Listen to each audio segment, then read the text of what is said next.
Hello friends. देखिए, मुझे पता है काफी दिन हो गए थे मैंने कोई वीडियो अपलोड नहीं करी थी। एक्चुअली कुछ प्रॉब्लम्स हो गई थी जिसकी वजह से मैं कुछ वीडियो रिकॉर्ड नहीं कर पा रही थी और ना ही अपडेट कर पा रही थी। ठीक है, well forgive me for that. आज मैं आपके लिए एक नई बुक शुरू कर रही हूँ। ठीक है ना, आज के टाइम में देखिए आप सभी जानते हैं कि बुक्स, किताबें हमारी सबसे अच्छी दोस्त होती है। ठीक है, और हमारे पास इतना टाइम नहीं है कि हम किताबों को समय दे सके।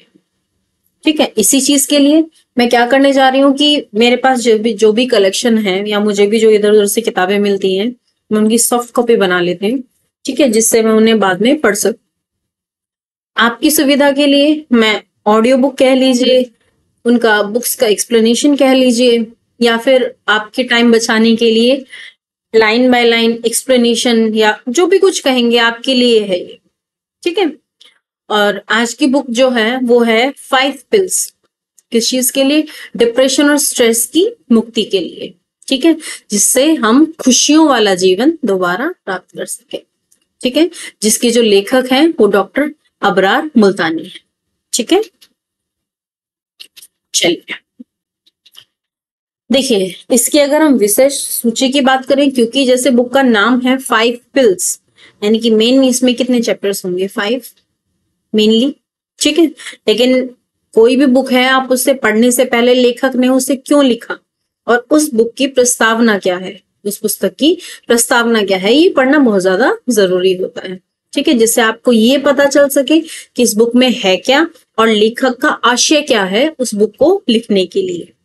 ठीक है, तो चलिए आज इस वीडियो में मैं प्रस्तावना और ये बुक लिखी क्यों गई है इसके बारे में बात करूंगी।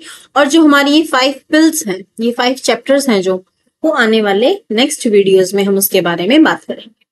अगर आपने अभी तक मेरा चैनल सब्सक्राइब नहीं किया है तो इसे सब्सक्राइब कीजिए। इसमें बच्चों के लिए काफी अच्छी अच्छी बुक्स हैं, उनका एक्सप्लेनेशन है। ठीक है, पूरी प्लेलिस्ट है। आप ज्योग्राफी, पॉलिटी, बायो, एसएसटी के मतलब सारे सेक्शन, इवन आप साइंस के सारे सेक्शंस, ठीक है, इवन पियर्सन की जो बुक्स हैं उनका एक्सप्लेनेशन मेरे चैनल पे अवेलेबल है, प्लेलिस्ट है। आप चाहें तो वहां से भी इसे देख सकते हैं, पढ़ सकते हैं। ठीक है, पियर्सन की अगर मैं बुक्स की बात करूं तो आपको पता ही होगा, वो आईआईटी एंड नीट के लिए बेसिक्स, फाउंडेशन बनाते हैं, फाउंडेशन की बुक्स है वो। ठीक है, आपको एक्सप्लेनेशन इसका कहीं मिलेगा नहीं, आपको टुकड़ों में मिल जाएगा, बट बुक का एक्सप्लेनेशन नहीं मिलेगा। और मैंने वो सारा, आपको प्रॉब्लम ना हो इसीलिए कंटेंट एक जगह रखा हुआ है, आप चाहे तो वहां पे जाके पढ़ सकते हैं। चलिए वेल चलते हैं हम अपनी बुक की तरफ और इसकी प्रस्तावना देखते हैं। थोड़ा बड़ा कर लेती हूँ ताकि आसानी से पढ़ सके।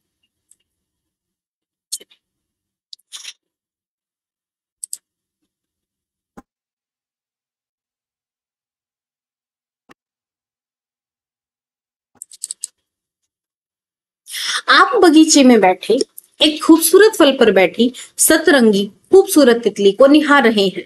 क्यों? आनंद पाने के लिए। आपने मेहनत करके शानदार करियर बनाया। क्यों?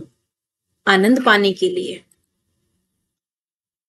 आपने अच्छे सुंदर कपड़े पहने हैं और स्वयं का श्रृंगार से निखारा। क्यों? आनंद पाने के लिए। आप अपने बच्चों को गोद में उठाकर दुलार कर रहे हैं। क्यों? आनंद के लिए।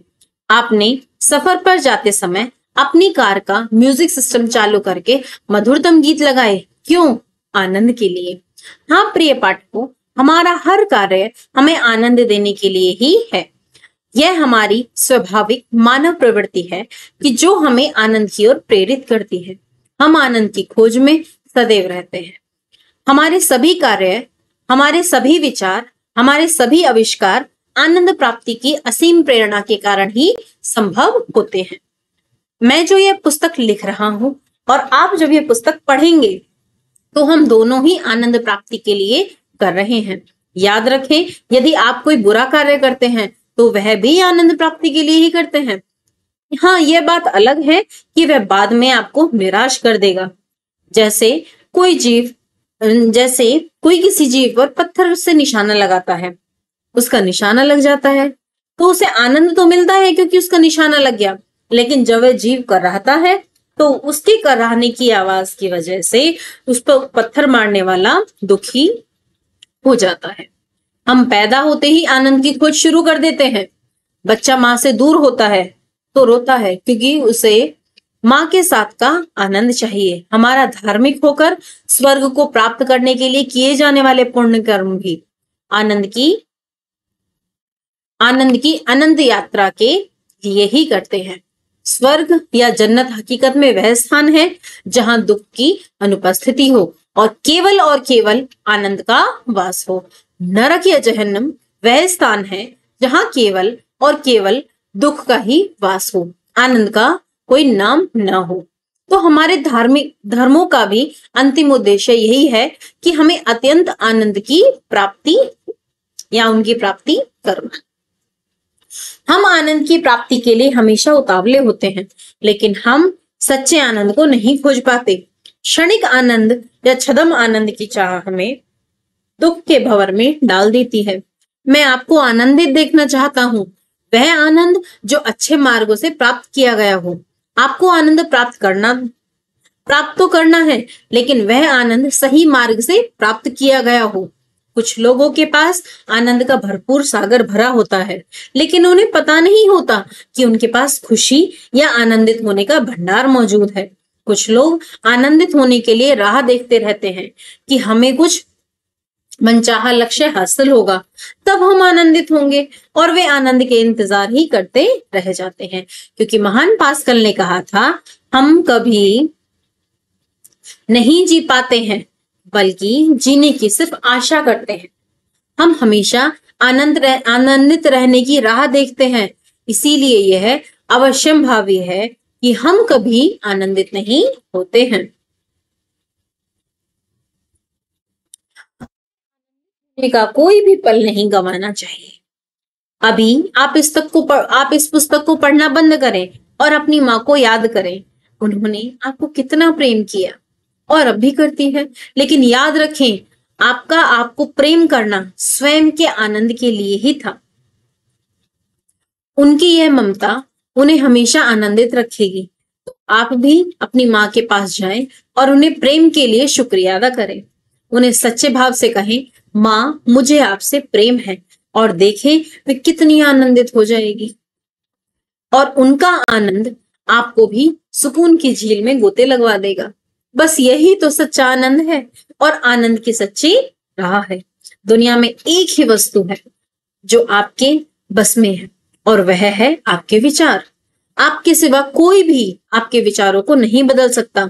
आपके सिवा कोई भी निर्णय नहीं ले सकता कि आपके विचार कैसे हों, आनंदित या दुखी। तो आप आनंद की राह चुनें, सच्चे आनंद की राह। चलिए अब हम देखते हैं कि यह पुस्तक क्यों लिखी गई है। वह बसंत के सुहाने दिन थे, फूल खिल रहे थे, वह भोपाल की एक सुहाना मौसम था।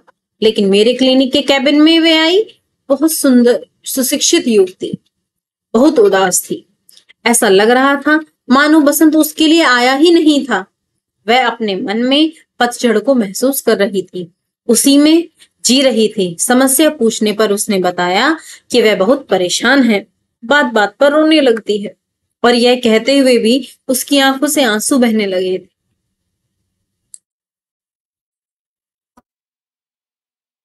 किसी से मिलने को दिल नहीं करता, बेवजह गुस्सा आता है, मर जाने को दिल चाहता है। यह समस्या का अंबार मैंने पूरा सुन लिया, तो फिर अपना पहला सवाल किया, आखिर यह सब हो क्यों रहा है आपको?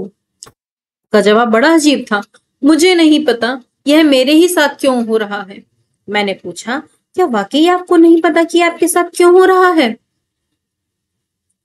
उसने कहा, यकीन करो डॉक्टर, मुझे नहीं पता कि ये क्यों हो रहा है। मैंने कहा, अच्छा बताओ, आप मुझसे क्या चाहती हो? उसका आश्चर्य मिश्रित जवाब था, दवाइयां, और क्या? मैंने कहा, नहीं, आप गलत हो, आप मुझसे दवाई लेने नहीं, विचारों को बदलवाने आई हो। अधिकांश डिप्रेशन से घिरे रोगी अपने विचारों को स्वतंत्र छोड़ देते हैं और ये स्वतंत्र नकारात्मकता की तरफ झुक जाते हैं। फिर ये नकारात्मक विचार अपने समूह को बढ़ाने के लिए ज्यादा नकारात्मक विचारों को इकट्ठा करते जाते हैं और विचारों के महत्व से अनजान व्यक्ति इसमें उलझता चला जाता है और अपने जीवन को नरक बना डालता है। पूंजीवादी से संचालित बाजार इसमें भी अपना लाभ देख लेते हैं और इन मासूमों को केवल दवाइयों से ही ठीक होने का झूठा वादा करके ये अपने जाल में फंसा लेते हैं। यही वजह है कि एंटी डिप्रेशन दवाइयां बेस्ट सेलर दवाइयों की सूची में शीर्ष पर विराजमान। लोग इतने निराश हैं कि इस निराशा से बचने के लिए अपने एकमात्र अमूल्य जीवन को भी नष्ट कर रहे हैं। WHO के अनुसार विश्व के लगभग 8 से 10 लाख लोग हर वर्ष आत्महत्या करते हैं, जिस कारण से यह दुनिया का 10वें नंबर का मानव मृत्यु का कारण बना हुआ है और 15 से 30 वर्ष की युवाओं में यह दूसरा सबसे बड़ा मृत्यु का कारण है। इससे मरने वाले युवाओं की संख्या दुर्घटना में मरने वाले युवाओं की संख्या से भी अधिक है।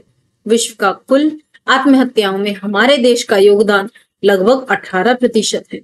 अनुमानतः हर 10 से 20 मिलियन लोग आत्महत्या के प्रयास करते हैं। यह आत्महत्याएं रोकी जा सकती हैं यदि हम लोगों को यह बता दें कि उन्हें अपने विचारों को कैसे नियंत्रित करना है। जीवन को आनंद से जीना सीखने के लिए यह किताब लिखी गई है। मुझे इसकी आवश्यकता महसूस हुई क्योंकि मैं सभी को अपने पास बुलाकर परामर्श नहीं दे सकता और न ही मेरे एक जीवन और 24 घंटों में यह संभव है। इसीलिए यह पुस्तक मुझे सबसे अच्छा उपाय लगी जिससे मैं अपनी अनगिनत लोगों तक बात पहुंचा सकता हूँ। अनंत काल तक अनगिनत प्रशिक्षक बन सकता हूँ जो मानवता का मार्गदर्शन कर सके और मेरे साथ भी और मेरे बाद भी। मैं चाहता हूँ कि हर शहर में गांव की दीवारों पर यह शब्द स्वर्णाक्षरों में लिखवा कर टांग देना चाहिए। क्या? हर मुश्किल के बाद आसानी है, हर अंधेरी रात के बाद सवेरा है और हर दुख के बाद आनंद है। हाँ, यह नियम आपके लिए भी सत्य है और दुनिया के बाकी लोगों की तरह। आइए अब डिप्रेशन और स्ट्रेस का इलाज शुरू करो। देखिए, ये तो प्रस्तावना थी और लेखक ने इस किताब को क्यों लिखा। ठीक है, अब शुरू होता है हमारा पहला अध्याय कह लीजिए या फर्स्ट पिल कह लीजिए। ठीक है, जिसका नाम है 3 महत्वपूर्ण सबक।